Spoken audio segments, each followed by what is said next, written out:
afternoon and welcome to this week's New Money. I'm Tracy Chang. As one of the most food-savvy countries, China has a very rich cuisine culture as well as a huge catering market. With challenges arising from a changing industry landscape, traditional restaurants, especially those bigger ones, are rolling out new recipes to cater to local taste buds.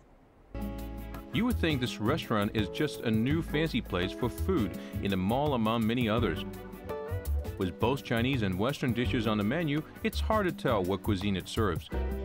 But people are willing to give this place a try, and they like it. Our office is nearby, and we found this place when we were looking for a place for lunch. The food here is good, and we're surprised, so we chose here. The presentation is nice, and the servings are big enough for us. The food tastes good. I think we will visit again. The restaurant Petit DaDong is the sibling of Xiao Nan the Jade, a traditional restaurant chain offering Huaiyang cuisine.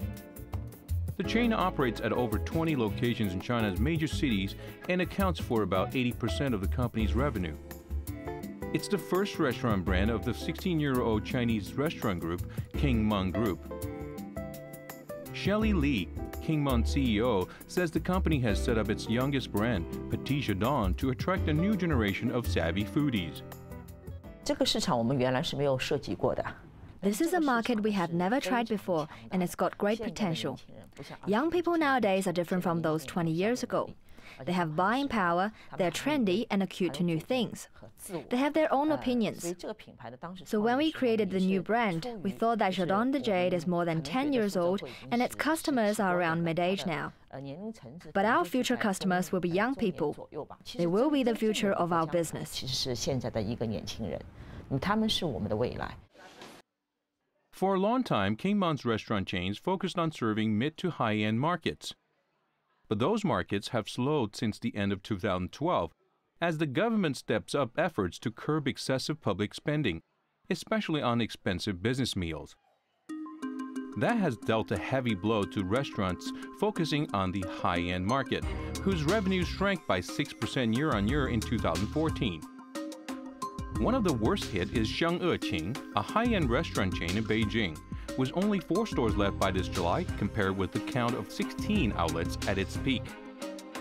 And King Mang also had a tough time. Dining for business and private purposes differ in terms of the number of customers.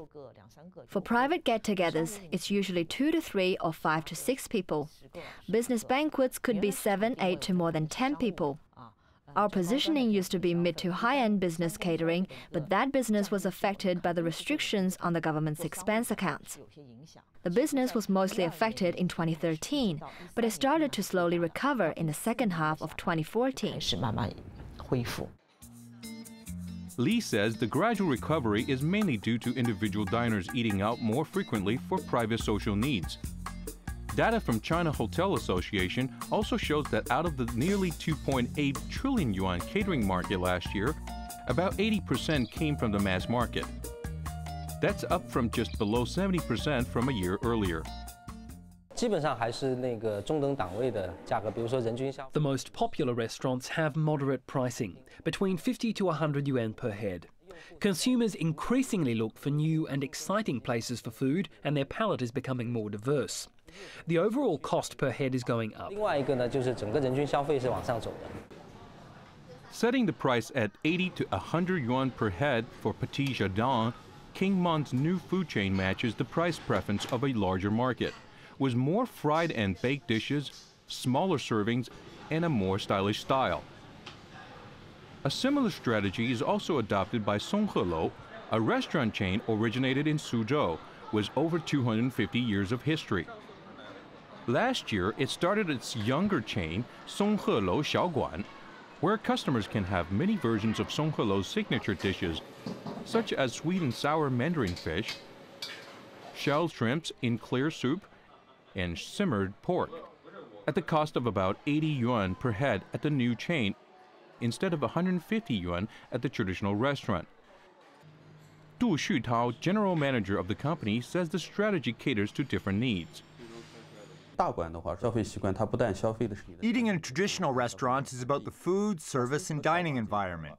But for the new chain, it's more about people having a quick bite after shopping and entertaining in large commercial complexes. For that purpose, the table turnover rate is higher at the new chain. The daily turnover at each Xiaoguan on working days is between 15 and 20,000 yuan.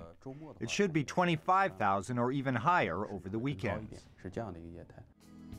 Shorter dining time means higher table turnover rate at new chains. Li says that King Man's traditional restaurant has a dining space of over 1,200 square meters and caters for 350 people. But for casual dining at Petit Jardin, the table turnover rate can be 5 to 6 times per day in each restaurant with a dining space of 200 square meters and catering for about 100 people. With that, casual dining products are actually generating a higher gross profit for the company. Since July 2014, 3 Petit Jardin restaurants have opened up in Shanghai, generating revenue close to a big traditional restaurant. Songhelo Xiaoguan is also running 3 restaurants in Suzhou, and they account for less than 10% of the company's revenue. Other big restaurant chains are also making a similar move. Peking duck maker DaDong has launched its affordable brand, Taste of DaDong, for less deep-pocketed consumers. While the Dining Room, a younger restaurant chain created by Shanghai Ming in 2012, has expanded to 19 locations in 3 years.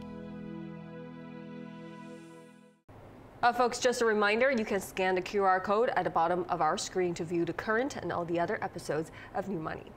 So to begin today's discussion, Professor Jia Ning joins me in the studio. She's the Deputy Director at Tsinghua China Business Case Center at Tsinghua University. So thank you so much for being here today, Professor Jia. So we've seen a lot of traditional restaurants, especially high-end ones, are changing their business model in recent years. Why is this trend happening? Well, I think these high-end restaurants are seeking out new opportunities as a result of a number of changes in the external market environment. So the first change that I observed is actually changes in regulation. The government has banned government agencies to hold extravagant banquet or expensive dinners, and this has a huge adverse impact on especially high-end restaurants. Right. So these high-end restaurants are basically forced to find a new way out in some sense. And the second change is actually with the internet now penetrating and revamping all traditional sectors. They're going into the restaurant sector as well. So this is also forcing these traditional restaurants to find a new business model, so to speak. And the third change is actually we've seen actually rising labor costs, rental costs, material costs in the restaurant sector, and the employee turnover rate has also gone up. So I think this is also adding additional pressure on these restaurants to find a new and sustainable strategy going forward. I see. So Professor Jia, one of the many changes these restaurants are trying to do is to go young. So when a restaurant go young, what are some of the key factors to success? Right. I think the first one is you have to care more about the overall dining experience, because for the young generation, when they go out, they care not only about how the food tastes, but they also care about the overall dining experience, the interior design of the restaurant, etc. And another thing is actually, I think the restaurants nowadays, especially the one that target younger generation, they tend to go smaller in size. It used to be that these high-end restaurants, they go for size, right? That's right. Each one occupies 10, 20,000 square meters. But nowadays, I think the restaurants are getting smaller and combined with sort of a central kitchen strategy. And third trend that I've observed is actually a more precise positioning. So basically, restaurants are trying to tap into more niche market and more focused. And each restaurant tries to have so-called a main dish or killer dish. That's sort of a signature dish of that particular restaurant.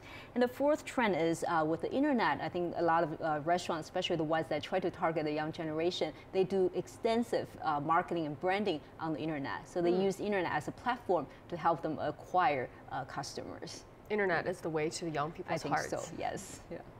Professor Jia, can you tell us about the pros and cons of managing multiple brands? Right. Well, I think it's actually quite common to see companies in the food industry operating multiple brands. For example, Pepsi Group operates a number of restaurants, fast food restaurants, including KFC, Taco Bell, as well as Pizza Hut. Right, exactly, right. So I think the advantage, of course, is you're able to tap into a wider pool of customers with different preference for food, and also this will alleviate some of the competitive pressures because now you have multiple brands, and as long as one of them is doing well, it's able to offset at least partially some of the loss on the other brands.